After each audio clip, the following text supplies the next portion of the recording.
ಕೇಂದ್ರ ಸರ್ಕಾರದ ಅಧೀನದಲ್ಲಿರ್ತಕ್ಕಂಥ ಕೆಲವು ಸಂಸ್ಥೆಗಳು, ಇಡಿ ಆಗಿರ್ಬೋದು, ಇನ್ಕಮ್ ಟ್ಯಾಕ್ಸ್ ಆಗಿರ್ಬೋದು, ಇವತ್ತು ಅವರ ಮುಖಾಂತರವಾಗಿ ಇವತ್ತು ವೈರತ್ವದ ರಾಜಕಾರಣ ಏನಿವತ್ತು ಕೇಂದ್ರ ಸರ್ಕಾರ ಮಾಡ್ತಾ ಇದೆ, ಇವತ್ತು ಈ ಸರ್ಕಾರ ಭ್ರಷ್ಟಾಚಾರದಲ್ಲಿ ಮುಳುಗಿದೆ, ದೇಶದ ಅಭಿವೃದ್ಧಿ ಕುಂಠಿತ ಆಗಿದೆ. ಪ್ರತಿ ಸಲ ಕೂಡ ಬಂದಾಗ ಒಂದು ಹೊಸ ಹೆಸರನ್ನ ತಗೊಂಡು ಬರ್ತಾರೆ. ಒಂದು ಸಲ ಬರ್ತಾರೆ ಯುವಕರಿಗೆ 2 ಕೋಟಿ ಉದ್ಯೋಗಗಳನ್ನ ವರ್ಷಕ್ಕೆ ಸೃಷ್ಟಿ ಮಾಡ್ತೀವಿ ಅಂತ ಬರ್ತಾರೆ. ಒಂದ್ಸಲ ಎಲ್ಲರ ಖಾತೆಗಳಿಗೆ 15 ಲಕ್ಷ ರೂಪಾಯಿ ಹಾಕ್ತೀವಿ ಅಂತ ಬರ್ತಾರೆ.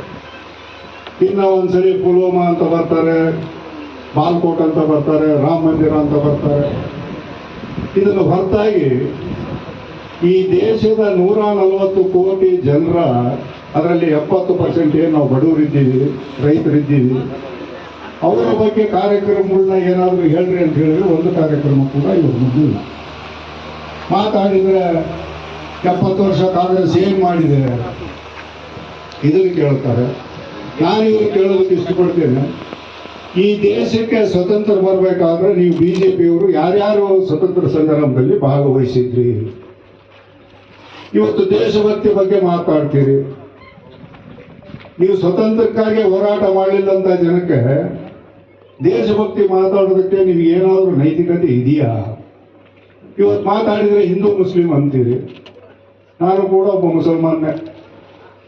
ಇವತ್ತು ನನ್ನನ್ನು ಯಾರಾದರೂ ನೀನು ಯಾರು ಅಂತ ಕೇಳಿದ್ರೆ ನಾನು ಈ ದೇಶದ ಭಾರತೀಯ ಮುಸಲ್ಮಾನ ಅಂತ ಹೇಳ್ತೀನಿ, ಈ ದೇಶದ ಒಬ್ಬ ಪ್ರಜೆ ಅಂತ ಹೇಳ್ತೀನಿ. ನಮಗೂ ಕೂಡ ನಾವು ಈ ಮಣ್ಣನ್ನು, ಈ ಮಣ್ಣಿನ ಮೇಲೆ ನಡಿತೀವಿ, ಇದು ನಮ್ಮ ತಾಯಿ. ಇಲ್ಲಿ ನೀರನ್ನು ಕುಡಿತೀವಿ, ಇಲ್ಲಿ ಗಾಳಿಯನ್ನು ಕುಡಿತೀವಿ. ನಿಮ್ಮಿಂದ ನಾವು ದೇಶಭಕ್ತಿಯನ್ನು ಕಲಿತಕ್ಕಂಥ ಅವಶ್ಯಕತೆ ಇಲ್ಲ. ನೀವು ಹೇಳ್ತೀರಿ ನಾವು ರಾಮ ಮಂದಿರ ಕಟ್ಟಿದ್ದೀವಿ, ನಾವು ಕಟ್ಟಿದ್ದೀವಿ ಮಂದಿರಗಳನ್ನ. ನೀವು ರಾಮ ಮಂದಿರ ಕಟ್ಟಿರಿ, ನಾವು ಆಂಜನೇಯ ಗುಡಿಗಳನ್ನ ಕಟ್ಟಿದ್ದೀವಿ, ಕಟ್ಟಿಲ್ವಾ? ಮರಿಯಮ್ಮ ದೇವಸ್ಥಾನಗಳನ್ನ ಕಟ್ಟಿಲ್ವಾ? ಶಿವಲಾಲ್ ಗುಡಿಗಳನ್ನ ಕಟ್ಟಿಲ್ವಾ? ಊರಿಗೊಂದು ಆಂಜನೇಯ ದೇವಸ್ಥಾನ ಕಟ್ಟಿಲ್ವಾ? ನಾನು ಮುಸಲ್ಮಾನನಾಗೆ ದೇವಸ್ಥಾನಗಳನ್ನ ಕಟ್ಟಿ, ನಾನು ಕ್ಷೇತ್ರಕ್ಕೆ ಬಂದ ನೋಡಿ 200ಕ್ಕಿಂತ ಹೆಚ್ಚು ದೇವಸ್ಥಾನಗಳನ್ನ ನಾನು ಕಟ್ಟಿ. ಕನಕ ಭವನಗಳನ್ನ ಕಟ್ಟಿಲ್ವಾ? ವಾಲ್ಮೀಕಿ ಭವನಗಳನ್ನ ಕಟ್ಟಿಲ್ವಾ? ಸೇವಾಲಾಲ್ ಭವನಗಳನ್ನ ಕಟ್ಟಿಲ್ವಾ? ಎಲ್ಲ ಸಮಾಜದವ್ರನ್ನ ಸರಿ ಸಮಾನವಾಗಿ ತೂಗಿಸ್ಕೊಂಡು ಎಲ್ಲರಿಗೂ ಕೂಡ ಸರಿ ಸಮಾನವಾದಂಥ ಹಕ್ಕನ್ನ ಕೊಟ್ಟು ಅವ್ರನ್ನ ಗೌರವವಾಗಿ ನಡೆಸ್ತಕ್ಕಂಥ ಪಕ್ಷ ಇರ್ತಕ್ಕಂಥದ್ದು ಈ ದೇಶದಲ್ಲಿ ಒಂದೇ, ಅದು ಕಾಂಗ್ರೆಸ್ ಪಕ್ಷ. ಈ ದೇಶದ ಜನರನ್ನ ನೀವು ಮೂರನ್ನು ಮಾಡಿ ಮತಗಳನ್ನ ಪಡೆದು ಇವತ್ತು ಅಧಿಕಾರಕ್ಕೆ ಬಂದಿದ್ದೀರಿ. ಆದ್ರೆ ಇವತ್ತೇನು ರಾಷ್ಟ್ರ ಮಟ್ಟದಲ್ಲಿ ಇಂಡಿಯಾ ಅಂತ ಹೇಳಿ ಒಂದು ಮೈತ್ರಿಕೂಟ ಆಗಿದೆ. ಇವತ್ತೆಲ್ಲರೂ ಸೇರಿ ನಾವೇನು ಚುನಾವಣೆ ಮಾಡೋದಕ್ಕೆ ಹೊರಟಿದ್ದೇವೆ. ನಿಮ್ಮ ಈ ಕುತಂತ್ರ ಈ ಸಲ ನಡೆಯೋದಿಲ್ಲ. ಈಗ ಶಿವಪ್ಪ ಅವರು ಪ್ರಾಸ್ತವಾಗಿ ಮಾತನಾಡಬೇಕಾದ್ರೆ ಸಭೆ ಪ್ರಾರಂಭ ಆಗೋದಕ್ಕಿಂತ ಮುಂಚೆ ನಮ್ಮ ಜನಪ್ರಿಯ ಮುಖ್ಯಮಂತ್ರಿಗಳಾದಂಥ ಸಿದ್ದರಾಮಯ್ಯನವರು ಕೊಟ್ಟಂಥ ಗ್ಯಾರಂಟಿಗಳ ಬಗ್ಗೆ ಹೇಳ್ತಾ ಇದ್ದಾರೆ. ಈಗ ನಾನು ಒಂದು ಮಾತನ್ನು ಇಲ್ಲಿ ಯಾಕೆ ಹೇಳ್ತೀನಿ ಅಂತ ಹೇಳಿದ್ರೆ, ಇಲ್ಲಿರ್ತಕ್ಕಂಥವ್ರು ಎಲ್ಲರೂ ಮುಖಂಡರಿದ್ದೀವಿ. ನಾವು ಇಲ್ಲೆಲ್ಲರೂ ಅವರವರ ಹಳ್ಳಿಯ ಜವಾಬ್ದಾರಿನ ಹೊತ್ಕೊಂಡಿರ್ತಕ್ಕಂಥವ್ರು. ನಾಳೆ ತಾವು ಮತದಾರರ ಹತ್ರ ಹೋಗುವಂಥವ್ರು, ತಾವು ಮತಗಳನ್ನ ಹಾಕಿರ್ತಕ್ಕಂಥವ್ರು. ಇವತ್ತು ಗ್ಯಾರಂಟಿಗಳ ಬಗ್ಗೆ ಎಲ್ಲರಿಗೂ ಗೊತ್ತಿದೆ. ಯಾಕಂತ ಹೇಳಿದ್ರೆ 100ರಲ್ಲಿ 94% ಜನ, ನಮ್ಮ ಕರ್ನಾಟಕದ 7 ಕೋಟಿ ಜನಸಂಖ್ಯೆಯಲ್ಲಿ 94% ಜನ ಒಂದೆಲ್ಲ ಒಂದು ರೀತಿಯಾಗಿ ಈ 5 ಗ್ಯಾರಂಟಿಗಳ ಉಪಯೋಗವನ್ನು ತಗೊಳ್ತಾ ಇದ್ದಾರೆ. ಇದರ ಜೊತೆಗೆ ಕೇಂದ್ರದಲ್ಲಿ ಇಂಡಿಯಾ ಒಕ್ಕೂಟ ಅಧಿಕಾರಕ್ಕೆ ಬಂದರೆ ನಾವು ಕಾಂಗ್ರೆಸ್ ಪಕ್ಷದವರು ಏನು ಮಾಡ್ತೀವಿ ಅನ್ನೋದನ್ನ ನೀವು ಮತದಾರರಿಗೆ ಹೇಳೋದ್ರ ಮುಖಾಂತರ ಅವರ ಮನವನ್ನು ಗಳಿಸಬೇಕು. ಈಗ ಪ್ರಥಮವಾಗಿ ಮೊನ್ನೆ ಒಕ್ಕೂಟದ ವತಿಯಿಂದ ನಮ್ಮ ನೇತಾರರಾದಂಥ ರಾಹುಲ್ ಗಾಂಧಿ ಅವರು 3-4 ಕಾರ್ಯಕ್ರಮಗಳನ್ನ ಅನೌನ್ಸ್ ಮಾಡಿದ್ದಾರೆ.